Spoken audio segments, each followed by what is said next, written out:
What if I started telling you a story in the middle of it? Would that make sense to you? What if you started reading a book series with the second book? You never read the first book. Would you be able to understand it fully? Probably not. So, what are you missing? You're missing context. Context is the setting in which the story is built upon. So, if you're reading a trilogy and you start with book two, book one gave you a whole lot of background information, probably introduced a ton of characters that may come up just in little blips here and there, but play a pivotal role in the story maybe later, and you're just like, what is this person talking about? Probably should have read book number one. So, as we start getting into the literature that we're going to be reading for this course, we've already talked about academic reading, we've talked about annotating. Two key tools that are going to help you to understand.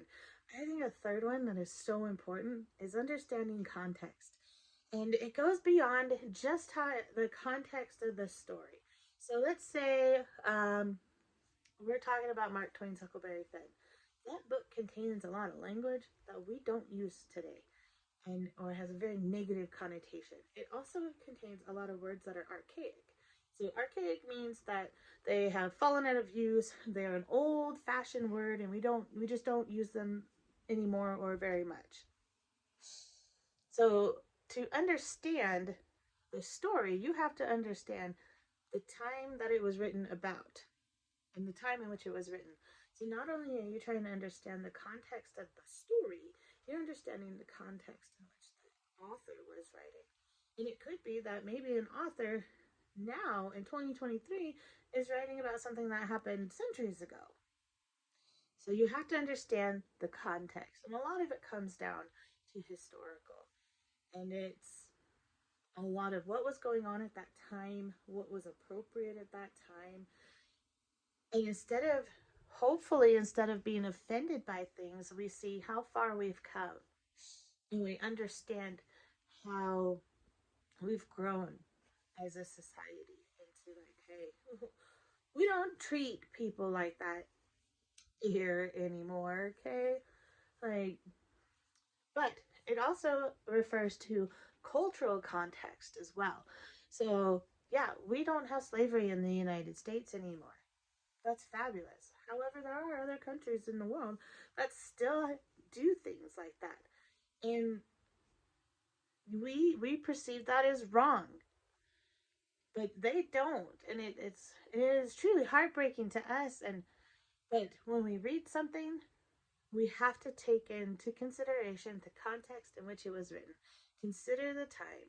Consider the topic. What are they writing about?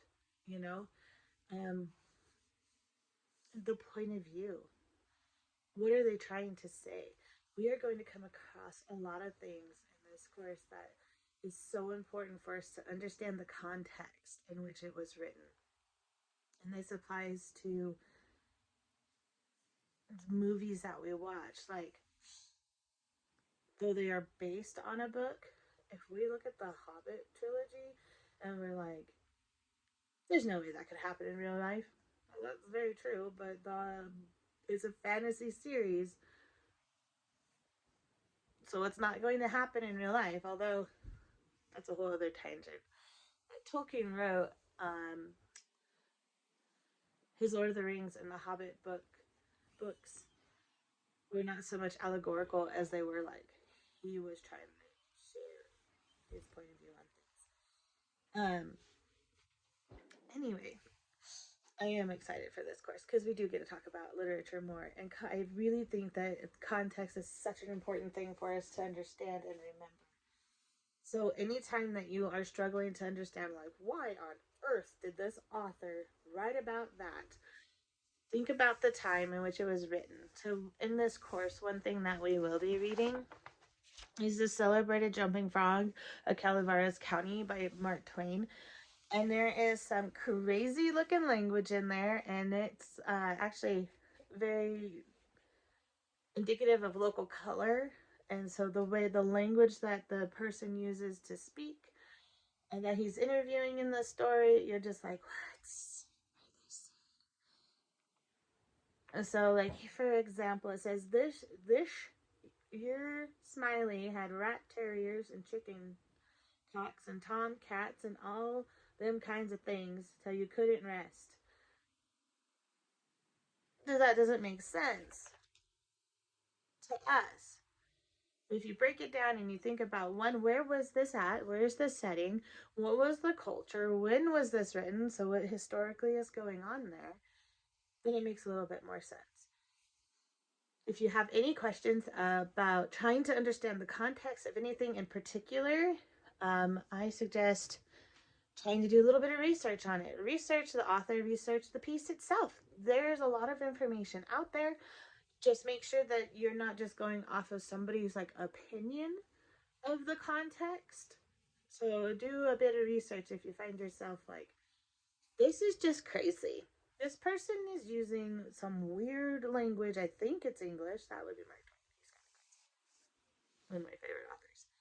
But take a look, and then if you're still stumped, let me know, and we'll work on it together.